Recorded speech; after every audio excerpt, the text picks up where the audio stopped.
pulled the trigger and shot himself in the head.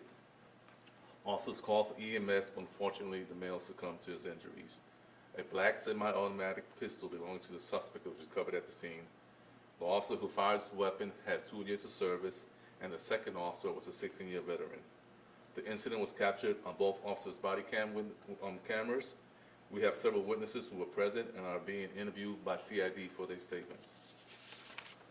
Following our officer-involved shooting protocols, our CID unit will conduct the criminal investigation, while KPD ID will conduct the internal affairs investigation. The officer who discharges weapon will be placed on administrative leave until the investigation is complete. CID is currently right now on the scene looking for additional evidence and gathering additional statements. I offer my condolences to the deceased male's family. We're not releasing his name at this time out of respect for the family. What I can tell you that he's a 25-year-old Asian Pacific Islander male. And that's all I have for the first incident. We have any questions on that? Yes, Glynhill is right down the street, right? Yes, sir. It's right down the street from Feather Line, just north of Feather Line. Why did it take him a full 5 minutes to get from here to a block over? It all depends on where the officer was at when he was dispatched to the scene. That doesn't mean that the officer came from here. He may have came from the other side of town. Okay, so the officer's on administrative leave while you guys do the investigation? I thought it was up to Texas Rangers to investigate. No, we changed those protocols. Currently, the Killeen Police Department conduct their own investigation involving officers involved in incidents.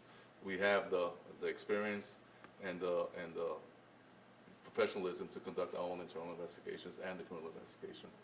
Okay, and you said it's unclear whether or not the officer who discharged his weapon actually hit the individual before Correct. he shot himself? They're at the scene right now looking to see if the bullet struck a house or anything else like that. So we're at the scene right now looking for additional evidence. Last night it was dark.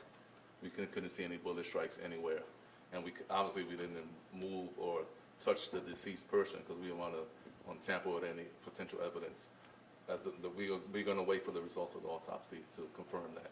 An initial call was a mental disturbance call? It was a person armed with a gun. Oh. Yeah, there's no indication it was the mental person until the officer first arrived and found that the person was possibly under distress. And that's when the officer called in a more senior officer? No, he called for backup, because he didn't want to engage a person, that's potentially under mental distress, and it's best to have 2 officers there to handle the situation, make it safer for the officers and make it safer for the citizen. Okay. Is this the type of situation where you could have employed some of the new tactics as far as mental health response that the police department's been trying to? It could have been. It could have been, but the incident happened so fast, it would have been hard while we wait for the person, the mental health responder, which we're trying to get another mental health co-responder to be part of the KPD, and that's something we're going to bring to City Council in the next few weeks. But right now, we don't have those capabilities. And the incident happened so quick; it happened in a split second. Okay. Yes. So I was at the scene last night, not long after that call came in, and y'all had notified the public about it. And per the Facebook post, it said there would be a media staging area. So I'm just kind of curious as to why, on the scene of a very violent crime or whatever it may be, that there was nobody there present to speak with. Well, I was there for about an hour. Oh, okay. And I waited for an hour, and I'm not going to wait on that long. It was a long day, and I had to come back to work and be here at 6:30, 7 o'clock in the morning. In the future, please, if you want to come out, call Ophelia and let her know that you're coming, and I'll be happy to stand by and wait. But I'm not going to wait all night. What efforts are just being done to be transparent with the public? I know there's a lot of misinformation going on online, and there wasn't a lot coming out from the police department, so just what efforts are you guys doing as a department? We're going to continue to put out Facebook posts, Twitter posts, and any social media channels that we have. We are being very transparent with the incident, but since the incident occurred overnight, late at night, it's kind of hard trying to gather information. Then when you had the second incident, a lot of the detectives that worked that incident had to go to the double murder scene, as I'm describing it in a minute. I wanted to bring everybody together this afternoon so that you hear the story from me and with all the facts that we currently have. We may have additional information, but as of right now, these are the facts that we currently have, and I'm happy to share them with you. Thank you. All right. Yeah, find my notes for the second one. Okay, ready for the second one? That's it.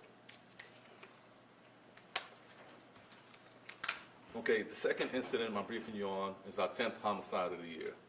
At approximately 11:45 p.m., KPD was dispatched to the 900 block of Adams in response to a shots fired call. KPD was dispatched at 11:46 and arrived at 11:50. Upon arrival, officers discovered a deceased male in the apartment with a gunshot wound to the head. There were other potential witnesses and suspects in and around the apartment. The deceased person was a 51-year-old African-American male. While officers were conducting the initial investigation, we received a call about 2 additional gunshot victims who were transported to the Signature Care Clinic at 800 West Central Texas Expressway by unknown persons. Officers responded to the Signature Care and found a 30-year-old African-American female with a gunshot wound to the face, a gray sheet, nothing serious, and the deceased 36-year-old African-American male with a gunshot wound to the chest. 4 9mm shell casings were discovered inside of the apartment, but as of this time, no weapon has been recovered. We do not know the reason for the incident at this time. Several witnesses have given conflicting statements ranging from it being to the disturbance to dispute over narcotics. This investigation is very active and ongoing as we speak right now.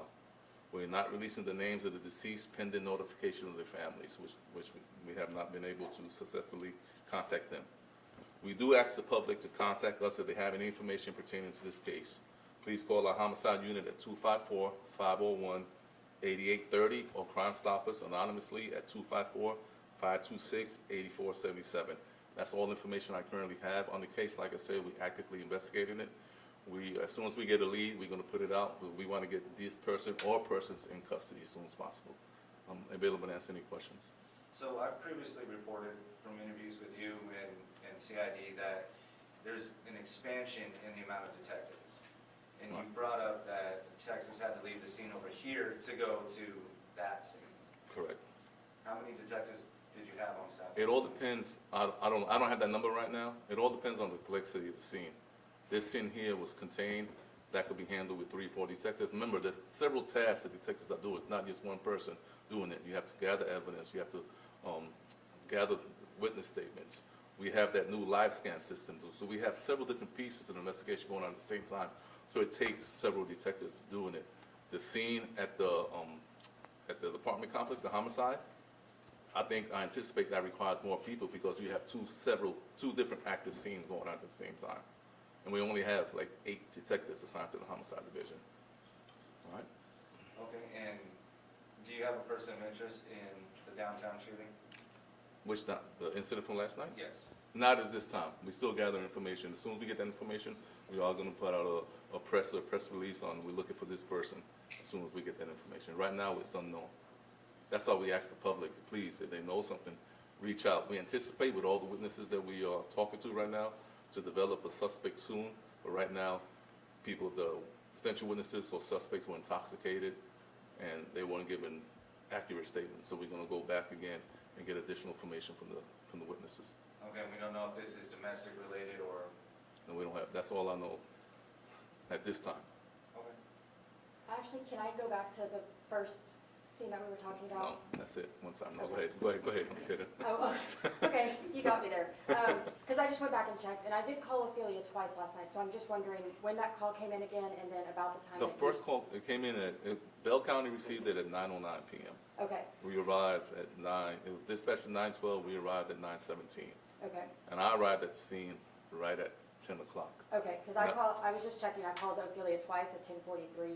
Okay, And I was still at the scene. I got there at like right after 11 is when I was kind of getting there floating around. We must so, have missed each other. yeah. Okay, I just wanted to clear up that timeline because, Okay, yeah. all right. Anything else? All right, thank you so much.